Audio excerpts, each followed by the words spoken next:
I'm Teisha Bader with Shalom TV's news update for Monday, March the 18th, 2013. Israeli Prime Minister Benjamin Netanyahu's new government was approved in the Knesset this evening, with 68 voting in favor, 48 opposed, and 4 abstentions. As you may have seen on IBA News, the 33rd government was presented earlier today, and Netanyahu thanked the citizens of Israel for giving him the opportunity to lead the country for the third time. He expressed his commitment to Israel's security as well, saying the Prime Minister of Israel carries the supreme responsibility of the fate of the one and only Jewish state. Our existence here is not self-evident, and our presence here is not incidental.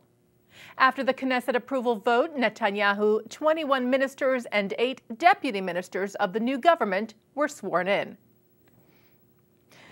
And with President Barack Obama set to arrive in Israel this week, Executive Vice Chairman of the Conference of Presidents of Major American Jewish Organizations, Malcolm Hoenlein, expressed his expectations for the Israel visit, the first for Obama as president.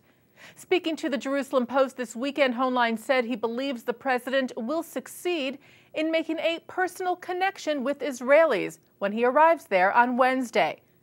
I think coming after the appointment of U.S. Defense Secretary Chuck Hagel and some of the other debates we've had lately amid the perceived tension he's had with Netanyahu, I think that Obama can, on a personal level, communicate and forge a better understanding to the people of Israel.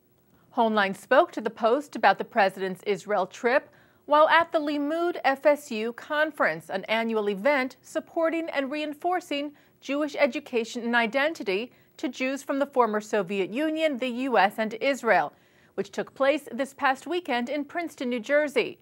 The conference honored the efforts and contributions of those involved in the struggle for Soviet Jewry, including Hoenlein, as well as Canadian Parliament member and former Justice Minister Professor Irwin Cotler, and on behalf of UJA Federation, its president Jerry Levin.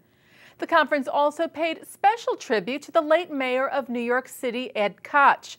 Koch was honored at a special commemoration ceremony on the final evening of the event last night, where Limud FSU founder Chaim Chesler spoke of the late mayor, saying he played a significant role in the struggle for Soviet Jewry in the late 80s and used his political stature to lobby for their freedom, in addition to assisting the thousands of Russian immigrants to settle in the New York area.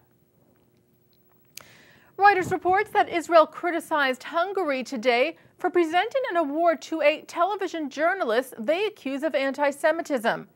Israel's ambassador to Hungary, Elon Moore, accused Echo TV journalist Ferenc Stanislaw of spreading anti-Israel conspiracy theories against Israel and called on Hungary to withdraw the Tansich Award given to him on Thursday for journalistic excellence.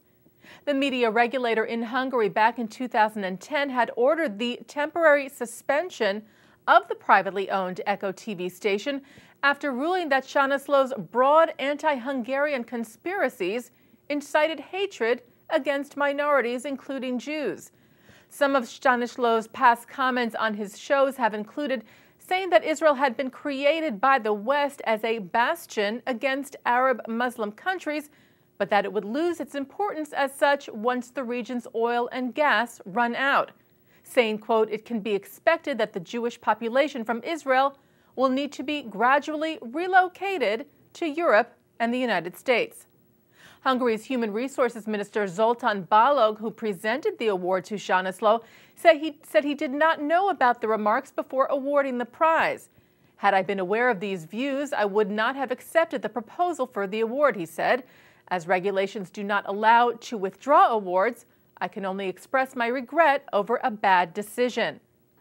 A dozen former recipients of the award handed their awards back in protest of Stanislaw being honored, and Human Rights Commissioner at the Council of Europe, Niels Muižnieks, said he was concerned over Hungary's decision to award Stanislaw, calling it an insult to Hungary's past and flying in the face of European and democratic values. And finally today, as Jewish families across the world sit down next week for their Passover Seder, some families across Israel will do so with special guests at their table.